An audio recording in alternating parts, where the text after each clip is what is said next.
Hi, this is Jesse. I'm here on Open Mic with Josef Šimůnek. Yes, perfect. Close. Yeah. Okay. And Šimůnek. there, thank you.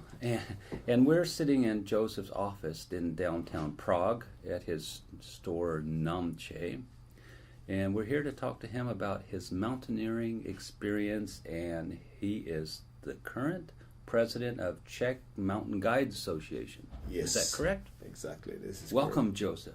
Hi, I'm Joseph. So, the Czech Mountaineering, it's the Czech Mountaineering Guides Association. Yeah. And, IFMG license. right. And how many guides are there in the Czech Republic? There are currently 27 guides, full certified, and there's one aspirant.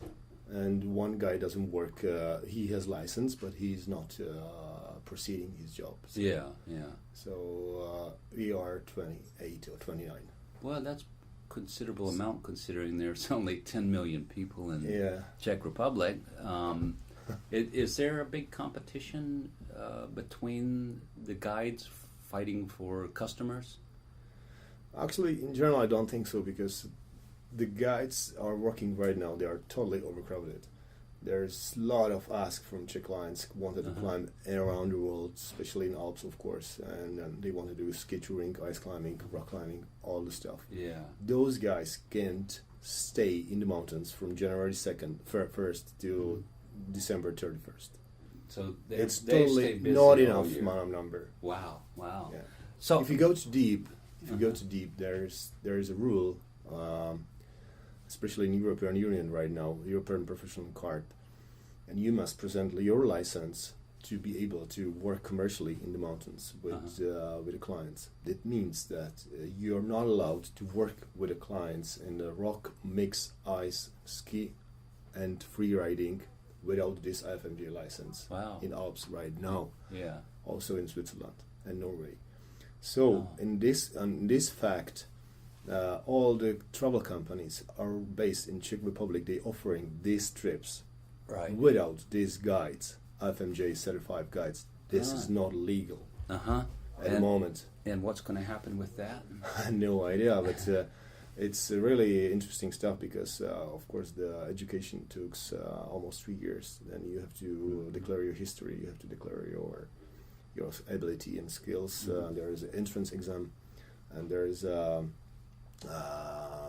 like in middle education, in middle period of education, there is a aspirant guide exam, and then finally you have final exam, in which means you are certified mountain guide.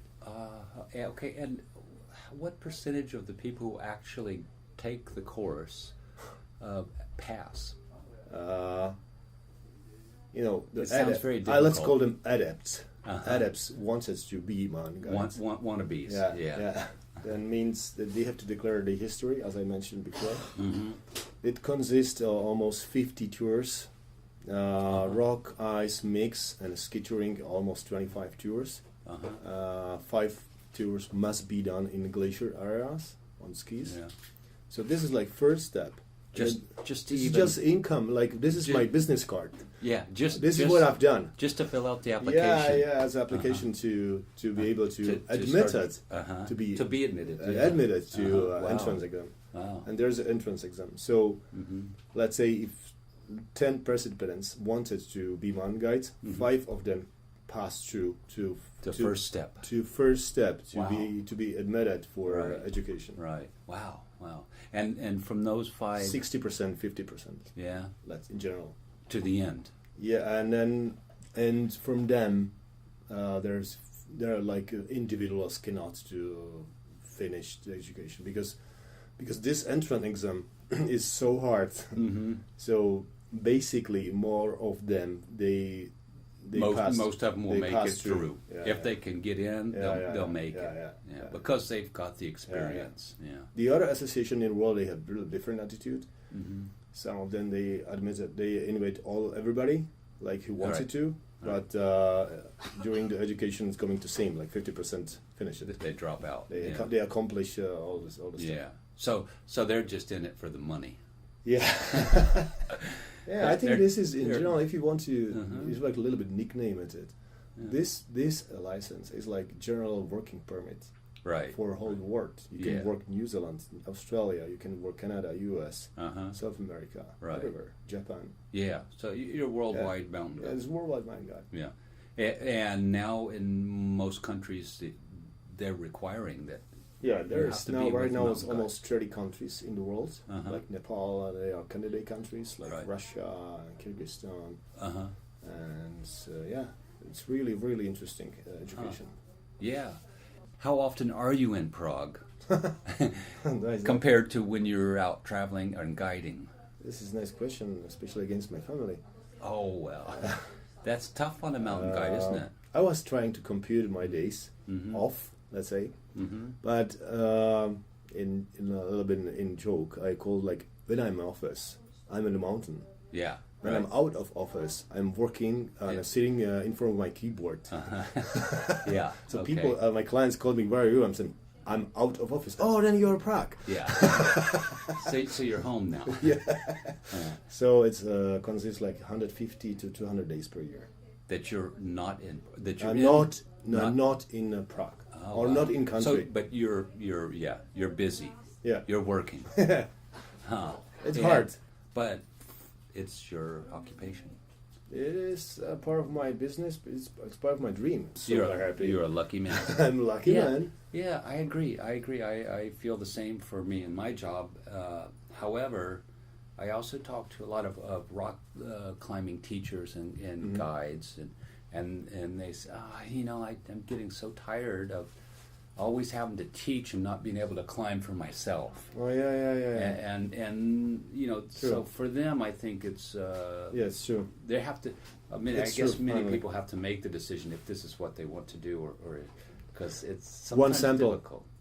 I was in Patagonia Mhm. with my clients, and we went just for trekking and easy climbing, and we were there, and there was 21 days fantastic weather, Wow. no wind, sun every single day. Wow. And then you are not able to climb because there are many routes you want to climb. Of course, tons of routes, and you cannot pass through. Of course, this is something. But in fact, if you go back, I was there. I saw everything. Then I can say, okay, once I come again, maybe 2 times. I want to climb this peak. I want Right. to climb this one. Yeah. And then that. Of course, there are two sides of this business. Of course, you have a client, you have responsibility, you have to take care about them. It's something. It's not holiday at all. Right. Not absolutely not. People are they are envy to me. Like, oh, you get a holiday. You was Ecuador. I was in Bolivia. I said, oh man, go there and stay there. It is logistic, climbing, technical skills, weather, clients, and so it's every time. Doesn't matter where you are. Mm-hmm. But back to your soul, back to your dreams. Mm-hmm. This is what you want to do. Right. And if you get a chance to do this, and if you get some wage for that, then you can use it for your dreams again. Right. Doesn't So you're matter. ahead of the game. Yes. Yeah. And okay, so And one addition, the people, you got lot history of the people. You got lot cases, the family, the business, how they grew up, what they've done for this, right. and then what they sacrifice for this. Mhm. Maybe family also. Right. They sacrifice health and everything, and it's Yeah. also inspired me a lot. Yeah. Because in that point, in mountains, everybody everybody They open up. They Yeah. open up, Yeah. and then they are really friendly. They told you all secrets about the company. I know lots things. I cannot present them. But, it's interesting. Yeah. So it also better. It's nice to. Yeah, but then that leads right to my next question, which is from your clients, and it sounds like you have a good time with them, you learn a lot, but how many of your clients do you go on a trip with them and you say, oh man, I want to go home, I can't take this person anymore?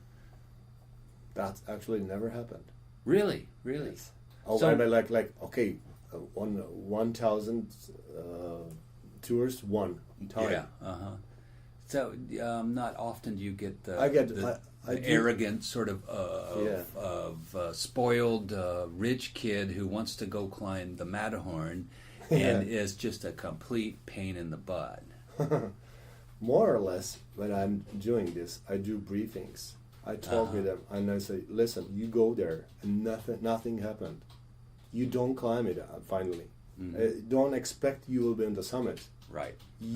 The main topics why you go there is Right. like to go deep yourself, like to yourself, to recognize your body, how it works, Yeah. and so on. So So they, don't expect Right. the cloud castles. and so in a sense, then your clients have to do an interview to even be Yes, accepted yes. to go on a trip Yes, with you. yes. So again, this Yeah. I mean, it's like cutting out the weak ones. yeah. Like, because they are like they have purple eye, they have like, oh my god, it will be great, and so Oh, yeah, this, yeah. and I said, listen, you got big, the altitude hit you, Yeah. and then a cold hit you from backside, and then you get hungry and thirsty on the Yeah. third side, and then it will be, and once you tell people why I'm here. Yeah, Oh my exactly. God! What are you doing here? Yes. And then don't put this question to yourself. Yeah. You have to put a question to yourself here Before you at home, go. Right. and open fires working, Yeah. and your nice wife is next to you. Yeah. So. It's interesting because now you've been to the Himalayas many Many times. times. And how many 8,000ers have you climbed? Actually, I was, oh my God, 15 expeditions to 8,000s, maybe. I don't know exactly. Wow. 14 to 16, 15. Yeah. It's in the middle. I led almost 12 expeditions as a leader. Mm-hmm. I climbed 4 peaks. Yeah. Without supplementary oxygen. Wow. And 1 peak 2 times, but I finished 20 meters below the summit. Wow. But it was summit finally, Yeah. and it was my friend. So it was Shishapangma. Right. So 2 times on Shishapangma finally. And I led some commercial expeditions, Mm-hmm. and except one, some climbs reached the top. Right. So one was a bit better. And how many years have you been doing that? To the Himalayas? Yeah. In Himalayas, I'm in 1903. You started in 93. Yeah, 93. And Okay. before I was a Soviet Union farmer. Yeah. 7,000 meter peak in Pamir. Right. Okay, so from 1993 in Nepal, Yeah. and you look at now 2016, Yes. and the difference, Oh my God.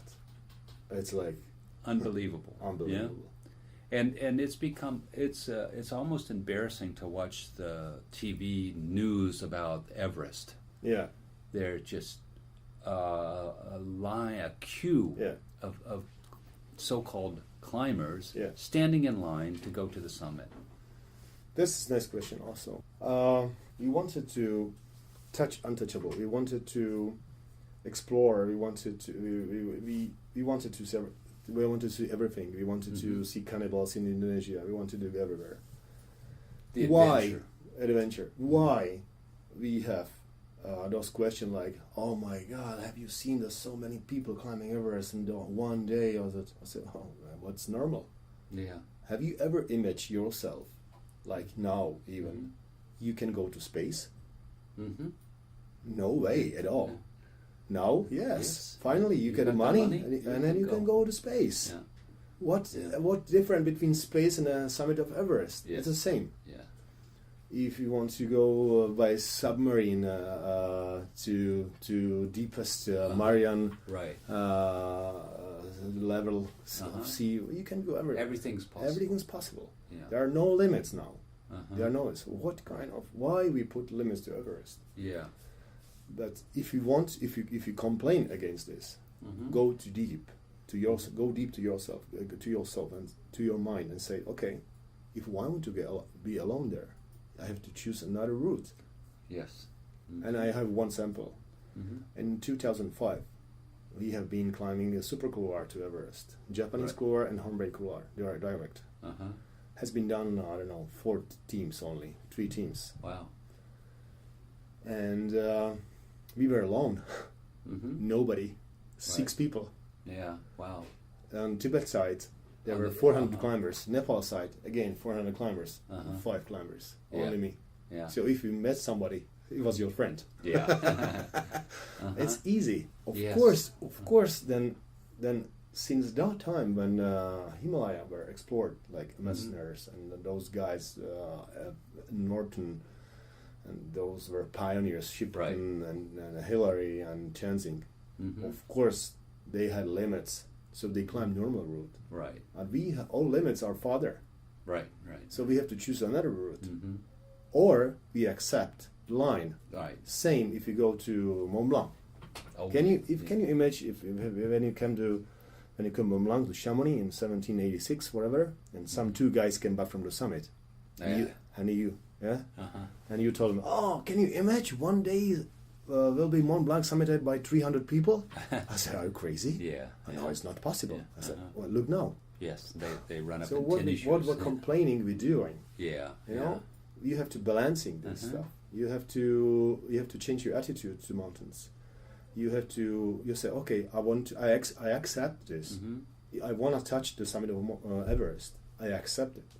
I want to touch Everest, but without these lines, or the swarms. The swarm of climbers going up. Yeah. Then I have to choose another route. Yeah. What does it mean? Yeah. I have to be a very good climber. So I have to make a lot of skills. I have to climb some and so on and so on. So yeah, in a sense, then, if for the real climber, then it's more motivation. For the person who just wants to stand on the top of the world, it's demotivation. Yeah. Well, they just stand in line with the the rest of them. That's it. Yeah. So, and from that time till now, do you see that same attitude in other places in the world? Yeah, sure. One of my clients hired me for 7 summits. So I accomplished all the highest peak of the continents. Yeah. And since now we are just in front of number 7, so 6 are done. Wow. Yeah. And which the 7th? And Everest. Everest. Yeah. But does he just want to get to the top, or he want to go to the top. Yeah. So you're going to do the South Col. Yes, or Tibetan side. Yeah. So. And when will this be? When are you going there? Maybe this autumn, 16 autumn. Oh wow! Okay. Yeah, and then this is like those places, like the highest peak of Antarctica, Mount Vinson. Yeah. I was really untouchable. This is like something like you are another planet in your Antarctica. You're still on the Earth. Yeah. But the only remaining you down on the Earth, you can breathe normally. Yeah. That's it. Yeah, that's it. There's no. That's it. So you cannot leave. You cannot survive with fuel, food, and there is no river. There's no water. There are no plants, and so on. Yeah. So there's no soil. Yeah. So this is the only thing. You can breathe normally, but normally in the summer. Yeah. In the winter, no way. Yeah. Minus 70 Celsius. So cannot breathe even that. Yeah. But even those places, very remote areas, are touched with people. There is civilization during the season. So everything's changed. Yeah. Everything's changing. We are the humans. We are exploring. We are everywhere. Finally, there is no place like in the old maps. I'm land surveyor. So there was like I love old maps. Yeah. There's Hicksum leones. They're lions. Yeah. In Latino, Hicksum leones. They're lions. So and the lions means that there's nothing. Yes. Nobody touched this area. Yeah. So, right. So this is those are gone. That's gone. Yeah. Maybe in Amazonia those places are still, but that's it. Yeah. So everything's changed since a little bit back to your first questions. When I came to Kathmandu, it was '93. It was really nice. I'm super happy that I was in those expeditions, because in the past I read the books about Rakonsai. He's an iconic climber. I read the book from Hermann Buhl and Kurt Dimberger. Those guys, they came to mountains. They finally disappeared for 2 months or 3 months, or shipped them for 6 months because they went by boat from England, right, from UK. So, and I came there into Kathmandu. There were 2 phone offices. So I called home. I'm here. Oh yeah. That's it. Yeah. So I went to mountains. I went back, and I'm back in Kathmandu. Yeah. Fantastic. That's it. Yeah. Now everybody's cell phone in the pocket. They call the honey, how is dinner? Yeah. How the kids? How is school? From summit of Everest, so summit of any mountains. Right. Yeah. So everything's changed. Everything lots changed, and I'm super happy that I saw it. I got a chance to live the classic expedition, even this modern time expeditions. Right. So I can compare it. And What is better? Well, yeah. What is better? I have a question to you. What was it better when you climbed with Bernd Arnold that time in Saxons sandstone or now? Oh, definitely better than yes. But I think that goes for almost everything. Yes. Everything's much better from. You always remember the best things from the good old days. Yes. And do you have many of your clients who do the same? They send you a Christmas card 10 years later. Go, man, I missed that time. Yeah. Something happens. Sometimes happens. Yeah. They love it. More or less. During my career of guiding, a little bit back to first questions.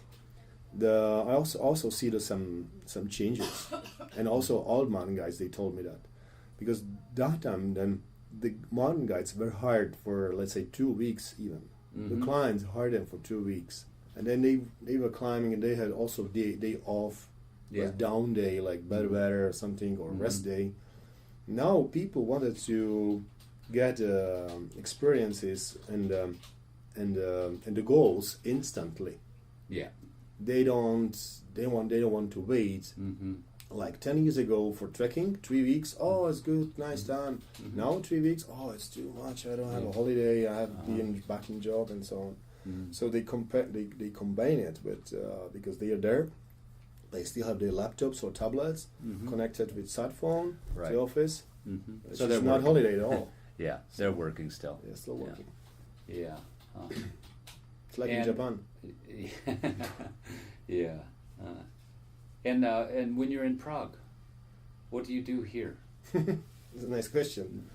Besides, every Tuesday I have a beer party with my friends, my clients. Every Tuesday. Yeah. It's like obligatory.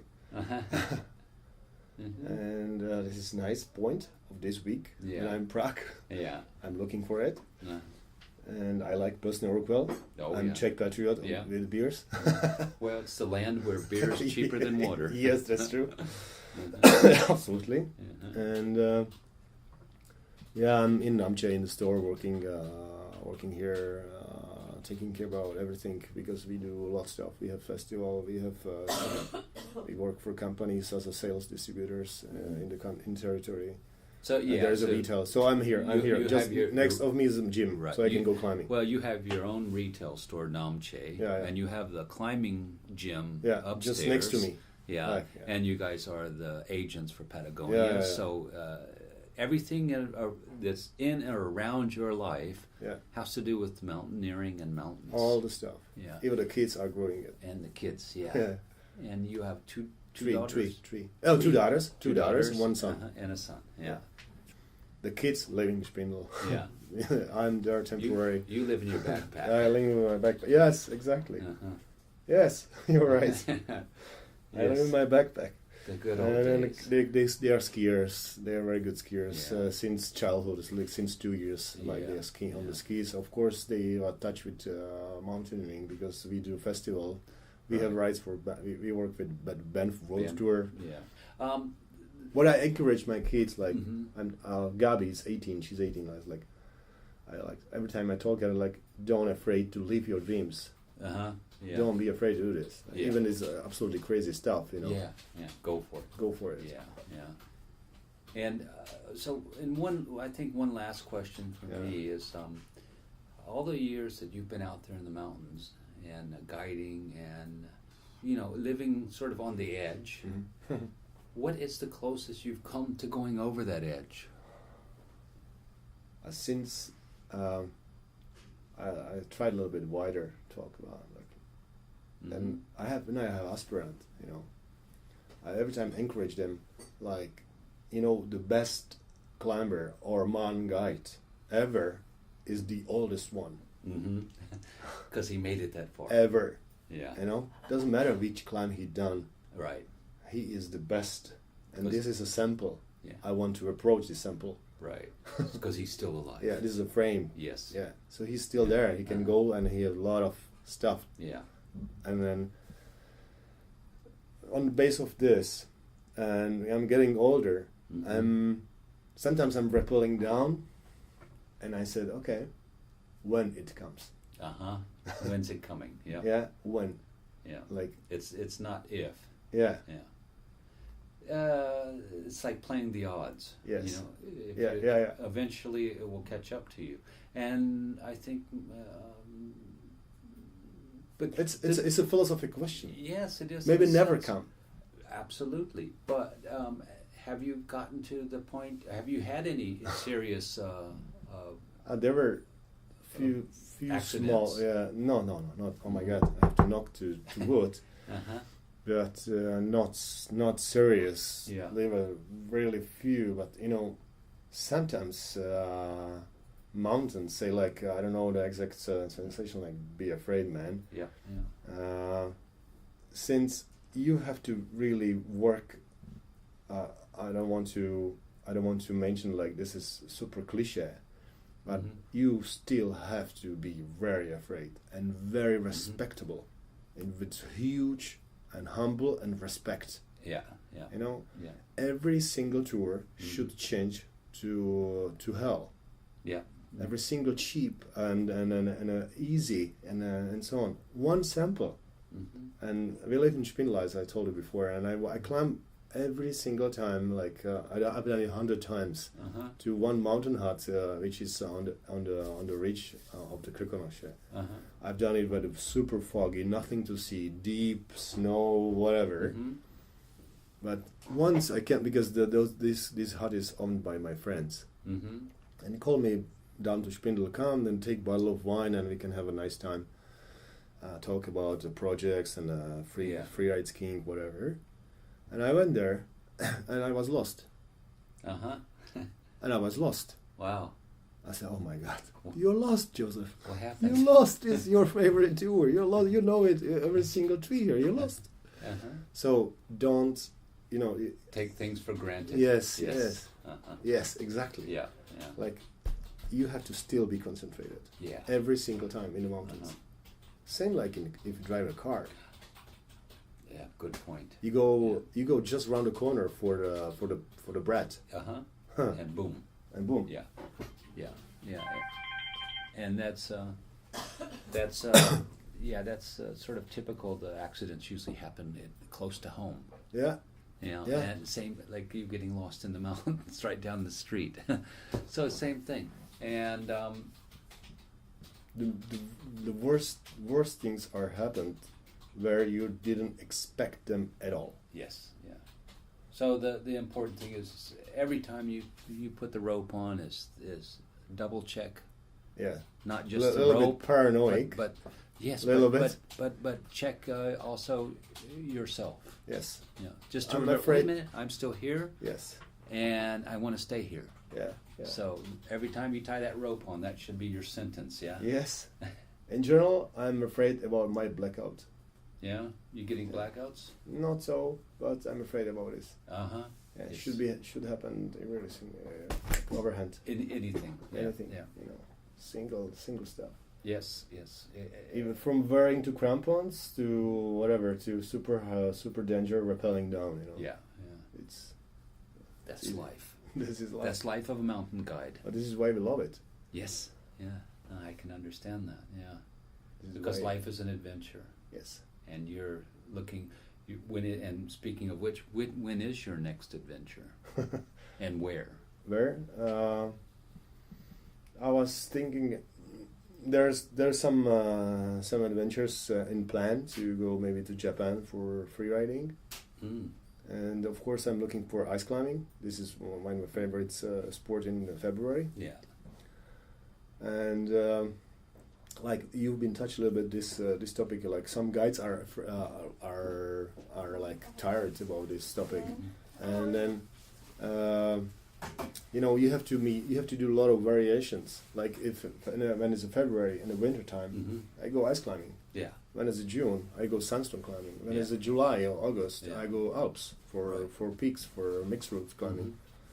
And the variations, Right. and super variations makes a nice life. You Yes. know, instead of like working like donkey, you know, one way.